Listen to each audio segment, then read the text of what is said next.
Hello my dear student, good morning. कैसे हैं आप लोग? उम्मीद करते हैं आप लोग अच्छे ही होंगे, घर पर है तो सेफ है।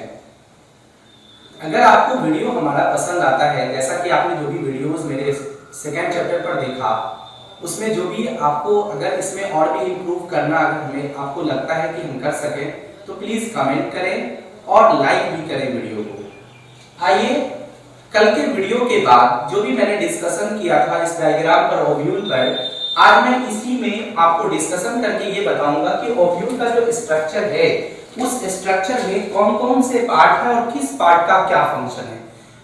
बेसिकली आपको डायग्राम देख लिया ओव्यूल का, मेगास्पोरेंजियम का। तो मेगास्पोरेंजियम में जो इतने सारे स्ट्रक्चर्स आपको नजर आ रहे हैं, इन सारे स्ट्रक्चर्स का क्या फंक्शन है, आइए हम आपको बताते हैं। सबसे पहले ये आपके सामने जो आपको दिख रहा है, ये एक मेगास्पोरेंजियम है।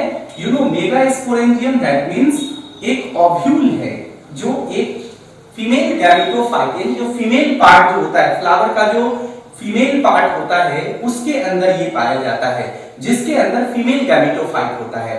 सबसे पहले मैं आपको ये बता दूं कि इसकी संख्या वेरी करता है प्लांट टू प्लांट। जैसे किसी प्लांट, कोई प्लांट ऐसा भी है जिसमें इसकी संख्या 1 होती है और कुछ प्लांट ऐसे हैं जिसमें ओव्यूल की संख्या अधिक भी होती है, और यही संख्या डिटरमाइन करता है नंबर ऑफ सीड को। जैसे अगर हम बात करें व्हीट का, राइस का, जिसको हम पैडी कहते हैं, उन सब में अगर आप देखते हैं तो उसमें जो इसकी संख्या होती है वो 1 होती है। इसी तरह से अगर हम बात करते हैं वाटरमेलन का, तो वाटरमेलन की बात करें या आप क्या कहते हैं पपाया की बात करें, तो वहां आपको इसकी संख्या जो है वो अनेक दिखेगी, क्योंकि नंबर ऑफ सीड जो है वो अनेक होते हैं। तो ओव्यूल जो होता है, जिसको आप कहते हैं मेगास्पोरेंजियम, ये फर्टिलाइजेशन के बाद सीड में कन्वर्ट हो जाता है। तो आइए आपको पहले हम इस डायग्राम के बारे में बताना चाहते हैं। सबसे पहले आपने देखा कि इस ओव्यूल के अंदर, हाँ, डायग्राम जो बुक में दिया होगा वो आपको ऐसा होगा और मैंने उल्टा बनाया है। बेसिकली प्लांट के अंदर रियल में ऐसा ही होता है। वो तो बुक में डायग्राम को इस तरह से रिप्रेजेंट किया गया है, लेकिन एग्जैक्ट जो होना चाहिए डायग्राम वो ये है। आइए मैं आपको समझाता हूं। सबसे पहले मैं ये बता दूं कि ये जो ओव्यूल है वो एक स्टाक के द्वारा जुड़ा होता है। ये जो स्टाक आप देख रहे हो, इस स्टाक लाइक स्ट्रक्चर, जो डंठल नुमा संरचना है, इसे हम लोग फनिकल कहते हैं। और यही फनिकल के कारण ये जुड़ा होता है। मींस कह सकते हैं कि यह एक स्टाक लाइक स्ट्रक्चर है जो एक तो इसको स्टैंड करने में हेल्प करता है और दूसरा प्लासेंटा से नॉरिशमेंट यानी न्यूट्रिशन यानी पोषण को प्राप्त कर फिर इसे प्रोवाइड करता है। यहाँ जो आप हाइलम देख रहे हैं वो एक ज्वाइनिंग पार्ट है, एक ऐसा पार्ट जो इस ओव्यूल को फनिकल से जोड़ता है। नेक्स्ट आपके सामने इंटेगुमेंट दिख रहा है। ये इंटेगुमेंट जो होता है ओव्यूल में 1 भी होता है, 2 भी होता है और किसी स्पीशीज में 3 भी होता है। ये जो आउटर इंटेगुमेंट या इनर इंटेगुमेंट है, बेसिकली इसका मेन फंक्शन है कि ये ओव्यूल को प्रोटेक्ट करता है, उसकी रक्षा करता है और साथ ही साथ यह फर्टिलाइजेशन के बाद सीड कोट का भी फॉर्मेशन करता है, यानी ये सीड कोट में मॉडिफाई हो जाता है। उसके बाद हम बात करते हैं कि इस ओव्यूल का जो सबसे अपर पार्ट होता है, ये अपर पार्ट बोला गया क्योंकि ये ओपनिंग है, तो अपर पार्ट में स्मॉल ओपनिंग होता है। इसी स्मॉल ओपनिंग के द्वारा यहाँ से जब पॉलन ग्रेन स्टिग्मा पर जर्मिनेट होता है तो वहां से पॉलन ट्यूब का फॉर्मेशन होता है और वो पॉलन ट्यूब इसी के अंदर से प्रवेश करता है, अंदर की ओर इंटर करता है। तो यहां से जो ओपनिंग देख रहे हो, इस ओपनिंग का नाम है माइक्रोपाइल। ठीक इसके अपोजिट वाले पोर्शन को, जो इस ओव्यूल का बेसल पार्ट है, ओव्यूल का ये आधारी भाग है, बेसल पार्ट है, जिसे हम लोग कैलिजन पोल कहते हैं। अब आप देख रहे होंगे कि इस ओव्यूल के अंदर बहुत सारे सेल्स के समूह हैं, यानी यहाँ पर एक ग्रुप ऑफ सेल्स है, एक मास ऑफ सेल्स है। इस मास ऑफ सेल को कहते हैं न्यूसेलस। बेसिकली न्यूसेलस का मेन फंक्शन है ये न्यूट्रिशन को स्टोर करता है, ये फूड मटेरियल को स्टोर करता है जो फीमेल गैमेटोफाइट के ग्रोथ में हेल्प करता है, उसे न्यूट्रिशन प्रोवाइड करता है। और इसका एक और फंक्शन है ये जो एम्ब्रायो सैक है जिसको हम लोग फीमेल गैमेटोफाइट कह रहे हैं, इसके प्रोडक्शन में भी ये हेल्प करता है। वो हम आगे डिस्कस करेंगे नेक्स्ट टॉपिक पे, कि बात करेंगे कि किस तरह से ये एम्ब्रायो सैक जो ओव्यूल के अंदर है, इसका नाम है फीमेल गैमेटोफाइट।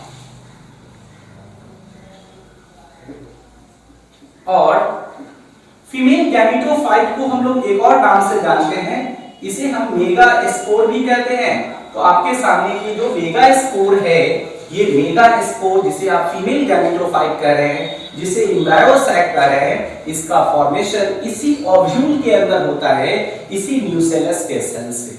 वह न्यूसेलस का सेल जो माइक्रोपिलर रीजन की ओर होता है, उससे इसका फॉर्मेशन होता है। उस प्रोसेस को कहते हैं मेगा स्पोरोजेनेसिस। तो इसको राइट डाउन करें। आपको जो भी चीजें मैंने अभी बताई है, ये सारी चीजें एनसीईआरटी में दी हुई है। आप एनसीईआरटी को पढ़ें और वहां से शॉर्ट नोट्स अंडरलाइन करके शॉर्ट नोट्स आप बना करके अपने कॉपी पर राइट कर लें। तो अभी आपने देखा मेगा किस तरह से फॉर्मेशन होता है मेगा स्पोर का। अब उसी प्रोसेस का नाम है mega sporogenesis.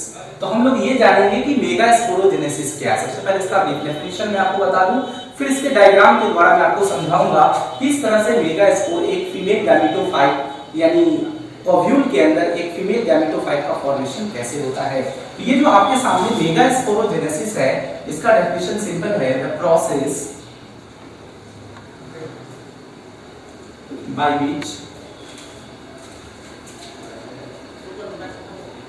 formation of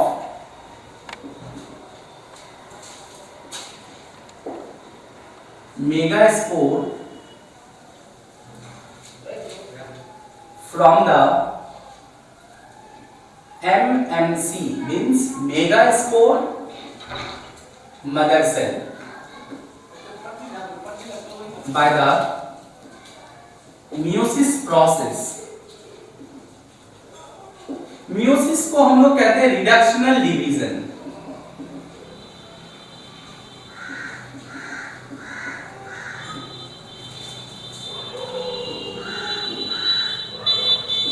called as mega sporogenesis.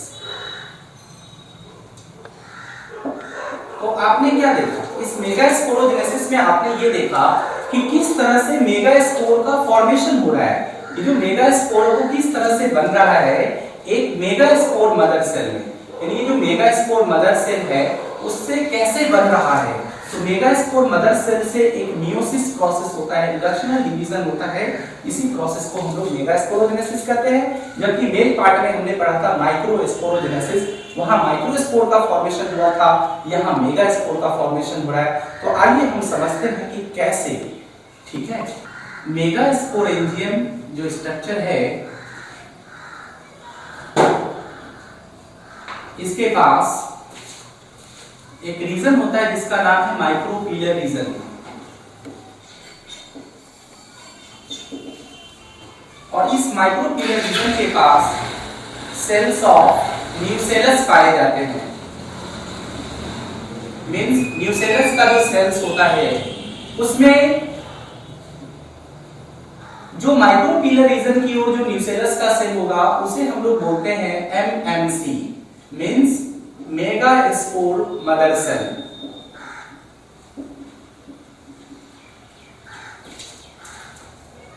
अब इस मेगा स्पोर मदर सेल में एक डिवीजन होता है जिसका नाम है रिडक्शनल डिवीजन,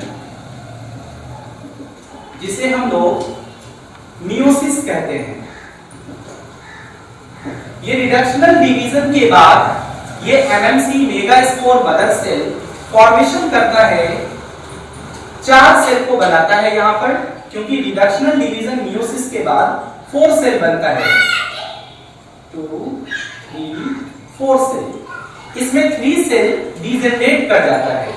ये जो 3 सेल आप देख रहे हो, ये 3 सेल डीजेनरेट कर जाता है।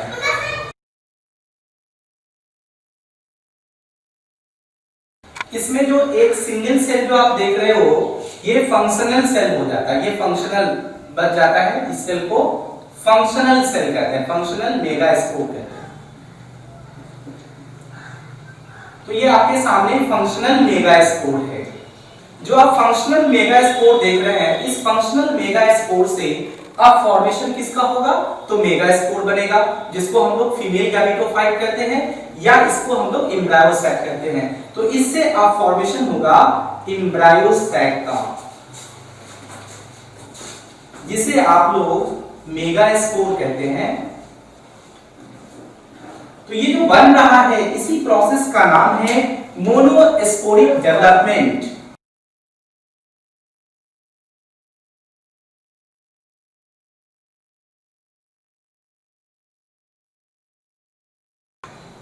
ये जो आपने होल प्रोसेस जो देखा, ये मैंने फ्लो चार्ट डायग्राम के द्वारा आपको समझाया कि किस तरह से एक मेगा स्पोरेंजियम के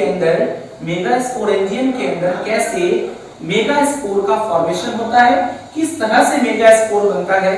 फिर से मैं आपको एक बार और फिर से रिमाइंड कर दूं कि माइक्रोपिलर रीजन जो होता है वो भूमि का, उसके पास न्यूसेलस के जो सेल्स होते हैं वो एमएमसी कहलाते हैं, मेगा स्पोर मदर सेल। और वही एमएमसी में मियोसिस यानी रिडक्शनल डिवीजन के बाद वो 4 सेल बनाता है। इससे पहले भी मैंने कहा था मियोसिस 2 स्टेप में कंप्लीट होता है, meiosis first and meiosis second.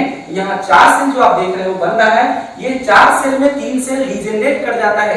Degenerate means समाप्त हो जाता है, वो डिजेनरेट मर जाता है, खत्म हो जाता है, डिस्ट्रॉय हो जाता है। जो सिंगल सेल बच जाता है उसे हम लोग फंक्शनल मेगा स्पोर कहते हैं। और उसी फंक्शनल मेगा स्पोर में मोनोस्पोरिक डेवलपमेंट के बाद एम्ब्रायोसैक यानी मेगा स्पोर का फॉर्मेशन होता है। तो आपके सामने ये जो होल प्रोसेस है, इसी होल प्रोसेस को कहते हैं मेगा स्पोरोजेनेसिस। अब हम लोग जो पढ़ेंगे वो टॉपिक है ये जो मोनोस्पोरिक डेवलपमेंट जो आप देख रहे हो, ये क्या है? मोनोस्पोरिक डेवलपमेंट आप जानेंगे कि किस तरह से एक सिंगल मेगा स्पोर कैसे एम्ब्रायोसैक का फॉर्मेशन करता है, क्योंकि एम्ब्रायोसैक के पास 7 सेल 8 न्यूक्लियस होता है। इसलिए हम देखेंगे, जानेंगे मोनोस्पोरिक डेवलपमेंट क्या है।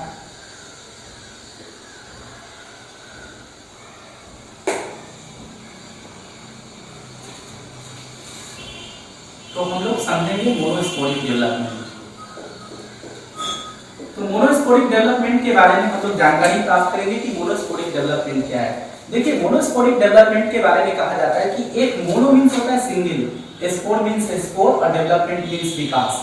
यानी एक स्पोर का विकास कैसे होता है, एक स्पोर से कैसे एम्ब्रायोसैक का विकास होता है, कैसे फीमेल गैमेटोफाइट बनता है। तो मैंने आपको बताया जो फंक्शनल मेगा स्पोर है, जो आपके सामने फंक्शनल मेगा स्पोर जो आपको दिख रहा है, इस फंक्शनल मेगा स्पोर का जो सेल होता है, ये रहा फंक्शनल मेगा स्पोर।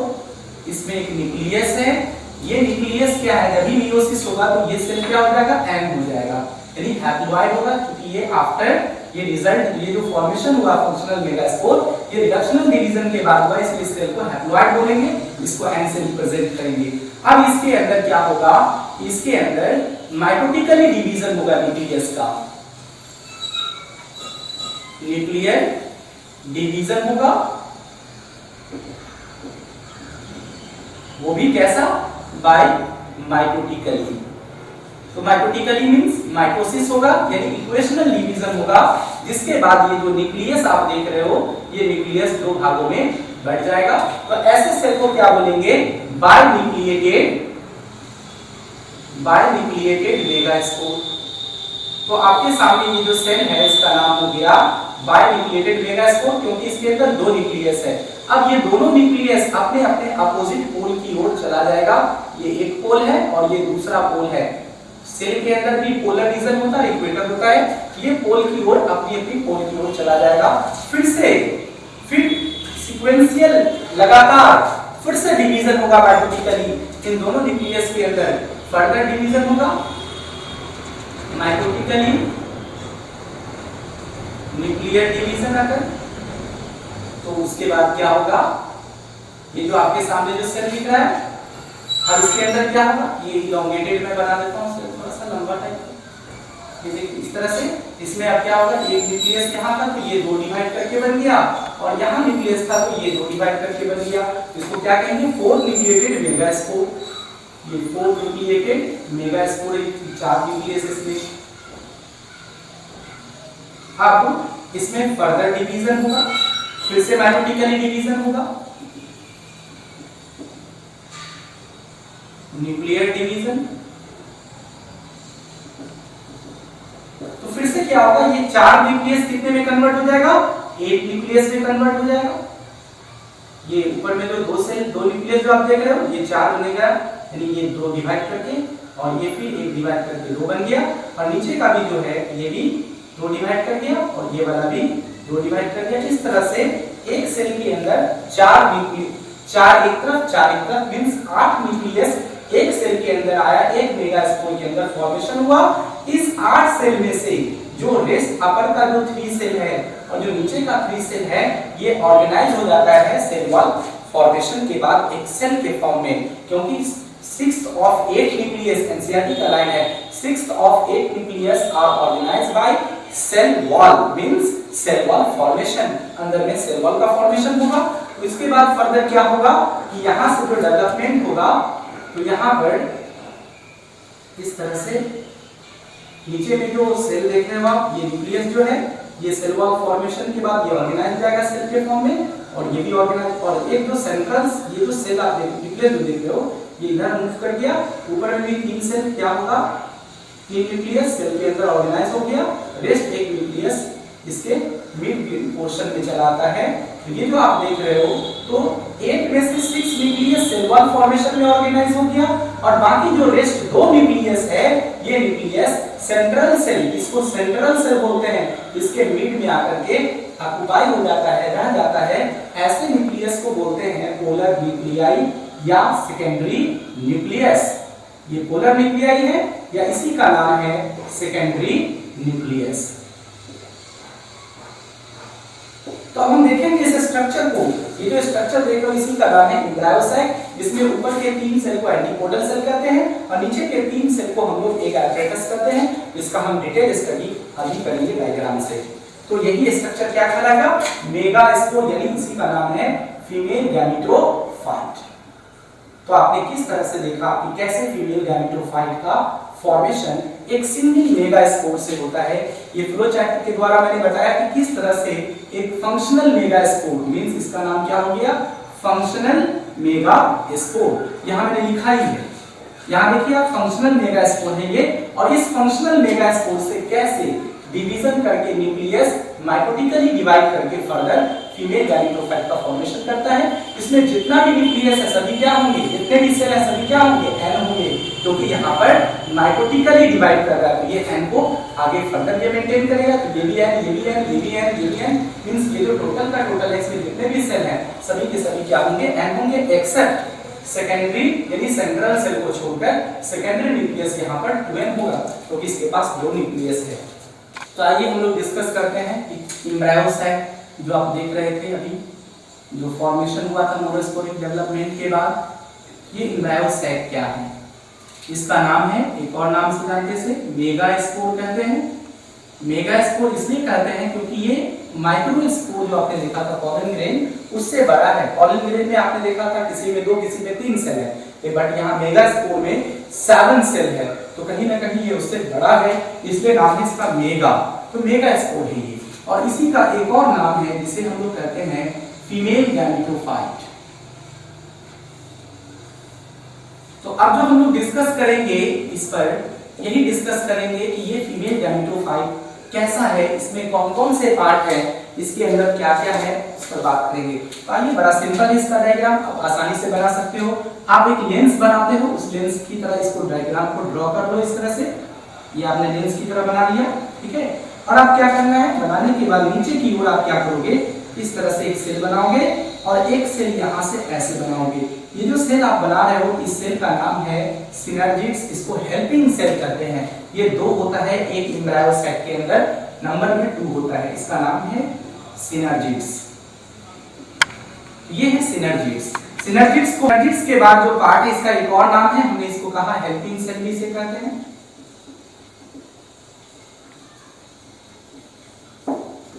अब इसके ऊपर एक और सेल होता है यहाँ पर, जिसे हम लोग एक सेल कहते हैं।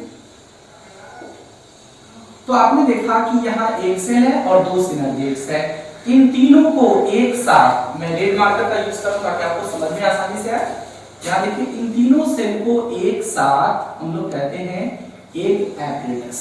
याद रखिएगा, पूछा जाता है कभी कभी नीट के एग्जाम में कि एक एपरेटस में कौन कौन से सेल होते हैं, किसकी संख्या कितनी होती है। तो आप ध्यान में रखेंगे एक एपरेटस में 3 सेल होता है, जिसमें 1 एक सेल होता है और 2 सिनर्जिड्स होता है। अब यहाँ पर क्या है कि सिनर्जिड्स के अंदर यहाँ पर एक स्ट्रक्चर पाया जाता है जिसका नाम है फिलीफॉर्म एपरेटस। इसे हम लोग फिलीफॉर्म एपरेटस कहते हैं। इस एपरेटस का काम क्या है आप सब समझ लो। ये एपरेटस क्या करता है, इसका मेन काम है गाइड करना। जैसे पॉलिन ट्यूब अंदर की ओर आता है, पॉलिनेशन के बाद, पॉलिन ट्यूब के फॉर्मेशन के बाद जब पॉलिन ट्यूब अंदर आता है एम्ब्रायो सैक के अंदर, तो उसके डायरेक्शन को गाइड यही सिनर्जिड्स करता है, जिसमें सिनर्जिड्स का जो फिलीफॉर्म एपरेटस है वही गाइड करता है। इसके बाद सिनर्जिड्स डीजनरेट हो जाता है। तो आपके सामने यहाँ एक एपरेटस है। अब रेस्ट जो अपर में 3 सेल आपने देखा, एक सेल यहाँ है और एक सेल यहाँ और एक बीच में, तो ये 3 सेल हो गया। इन तीनों के ये न्यूक्लियस हो गए। इन तीनों सेल को हम लोग कहते हैं एंटीपोडल सेल, यानी तीनों सेल का नाम है, एक ही नाम है, एंटीपोडल सेल। ये भी पूछा जाता है कभी कभी एग्जाम्स में कि एक एम्ब्रायो सैक के अंदर कितने एंटीपोडल सेल होते हैं। आप बताओगे कितना होता है, 3 एंटीपोडल सेल होता है। और सिनर्जिड्स कितना होता है, 2 होता है। एक सेल कितना होता है, तो 1 होता है। आपको ये नंबर याद रखना होगा। ये 3 एंटीपोडल सेल होता है जो किधर होता है, ये रीजन जो है आपको कैलेजल इंड, यानी जो ओव्यूल का जो कैलेजल इंड है उस ओर एंटीपोडल सेल होता है। और एक एपरेटस जो है वो ओव्यूल के माइक्रोपिलर रीजन की ओर होता है। ये ध्यान में रखना आपको कि कौन सा सेल किस रीजन की ओर होता है। ये भी क्वेश्चंस कभी-कभी इस तरह के भी एग्जाम में आते हैं। अब इसके बाद ये जो सेल आप देख रहे हो बीच में, इसका नाम है सेंट्रल सेल, क्योंकि ये सेंटर में है तो नाम पड़ गया सेंट्रल सेल।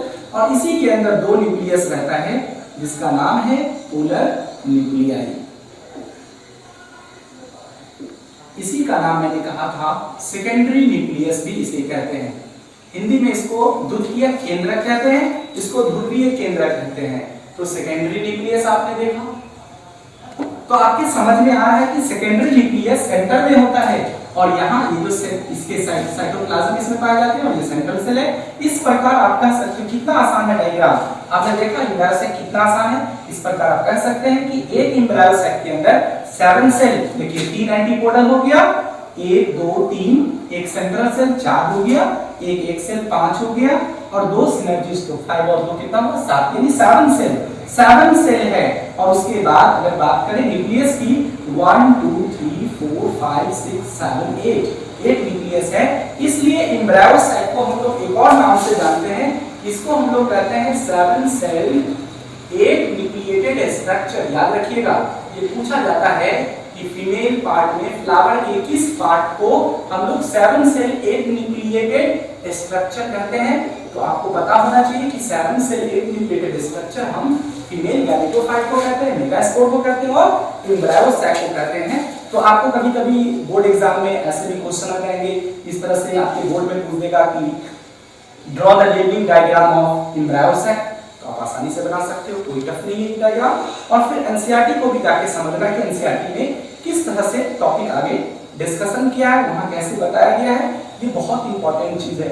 आप प्लांट में जो ये बॉटनी का पोर्शन है, जितना क्वेश्चन आपके जूलॉजी पोर्शन से आता है उतना ही बॉटनी से आता है, इसलिए बॉटनी पर भी फोकस उतना ही करना है जितना आप जूलॉजी पोर्शन पर करते हैं। क्योंकि नीट एग्जाम में 90 क्वेश्चन में आपको 45 क्वेश्चन जो है वो बॉटनी से रहता है और 45 क्वेश्चन जो है आपके जूलॉजी पोर्शन से रहता है। इसलिए आप 90 क्वेश्चन के बारे में सोचो कि 90 क्वेश्चन हम जो बनाएंगे उसमें बॉटनी का भी 50% रोल है। इसलिए मैं बराबर करता हूं कि आप बुक को पढ़ो, एनसीईआरटी को पढ़ो और एनसीईआरटी के टेक्स्ट में जो भी डायग्राम, एनसीईआरटी के समरी को भी पढ़ना है, उसके डायग्राम को भी पढ़ना है, डायग्राम के नीचे क्या क्या लिखा हुआ उसको भी डिस्कशन, उसको भी जाके देखना है। कभी-कभी डायग्राम से क्वेश्चन उठा देता है, कभी-कभी डायग्राम के नीचे जो टेक्स्ट लिखा होता है उसके एग्जांपल से क्वेश्चन दे देता है, समरी से क्वेश्चन दे देता है। इसलिए आपको सबको जानना होगा, सबको समझना होगा।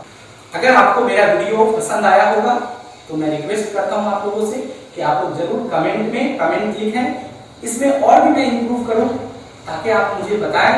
हो सकता है मैं अपने स्टाइल में, अपने नजर से मैं अपनी कमी को नहीं देख पा रहा हूं, आप मेरे फॉलोवर हैं, प्लीज आप मेरी कमी को देखें। अगर जहां भी कमी आता है तो मैं उसको इंप्रूव करूंगा।